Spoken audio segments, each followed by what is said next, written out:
5 ഗോത്ര കലകൾ കലോത്സവത്തിൽ മത്സര ഇനമായി ഉൾപ്പെടുത്തിയെന്നതാണ് ഇത്തവണത്തെ സംസ്ഥാന സ്കൂൾ കലോത്സവത്തിന്റെ പ്രത്യേകത. കണ്ണൂർ, കാസർഗോഡ് ജില്ലകളിലെ ഗോത്ര കലാരൂപമായ മംഗലം കളി അരങ്ങിലെത്തിയപ്പോൾ പ്രേക്ഷകർക്കത് നവ്യ അനുഭവമായിരുന്നു. ചരിത്രത്തിലാദ്യമായി 5 ഗോത്രകലകൾ കൂടി കലോത്സവത്തിൽ മത്സര ഇനമായി. വടക്കൻ കേരളത്തിലെ കണ്ണൂർ, കാസർഗോഡ് ജില്ലകളിൽ നിന്നുള്ള നാടൻ കലാരൂപമാണ് മംഗലം കളി.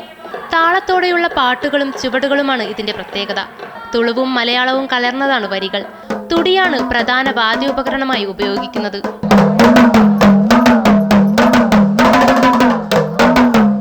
തുടക്കം മുതൽ ഒടുക്കം വരെ നടുവളഞ്ഞു നിന്ന് കളിക്കുന്നു എന്നതാണ് മംഗലം കളിയുടെ പ്രത്യേകത. വിവാഹം, പെൺകുട്ടികളുടെ വയസ്സറിയിക്കൽ, താലികെട്ട് തുടങ്ങിയ സന്ദർഭങ്ങളിലാണ് മംഗലം കളി അരങ്ങേറുന്നത്.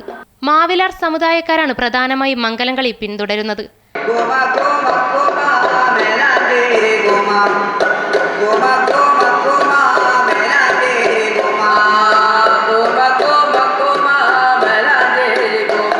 ഗോത്രവിഭാഗങ്ങൾക്കിടയിൽ മാത്രം ഒതുങ്ങി നിന്നിരുന്ന കലാരൂപം ഇതാദ്യമായാണ് മത്സര ഇനമായി കലോത്സവ വേദിയിലെത്തിയത്. ഇത്തവണത്തെ കലോത്സവത്തിൽ ഗോത്രകലകളെ ഉൾപ്പെടുത്തിയതിൽ സന്തോഷമുണ്ടെന്നും നന്ദിയുണ്ടെന്നും പരിശീലകൻ റംഷീദ് മാഷ് പറഞ്ഞു. ഒരു ഗോത്രകല ഈ കലോത്സവത്തിൽ വരുന്നത് ഇതാദ്യമായിട്ടാണ്.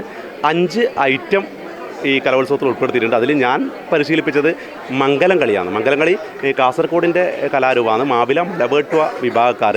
എല്ലാ കുട്ടികൾക്കും ഞാനിതിൽ മനസ്സിലാക്കിയെന്ന് വെച്ചാൽ ഇനി വലിങ്ങനെ ശാസ്ത്രീയമായിട്ട് പഠിക്കാനൊന്നുമില്ല, പക്ഷെ പാട്ടും കൊട്ടും ഈ ശാസ്ത്രീയമായിട്ട് കളി പഠിക്കാത്ത കുട്ടികൾക്കും പാവപ്പെട്ട കുട്ടികൾക്ക് എല്ലാവർക്കും കളിക്കാൻ പറ്റിയ ഒരു കളിയായിട്ടാണ് എനിക്ക് തോന്നുന്നത്. കാരണം വെച്ചാൽ ഒരുപാട് പഠിക്കാനൊന്നുമില്ല. തുടി എന്ന പരമ്പരാഗത താളവാദ്യത്തിന്റെ താളത്തിനൊത്ത് കലാകാരന്മാർ താളാത്മകമായി നൃത്തം ചെയ്യുന്നു എന്നതാണ് മംഗലം കളിയുടെ മറ്റൊരു പ്രത്യേകത.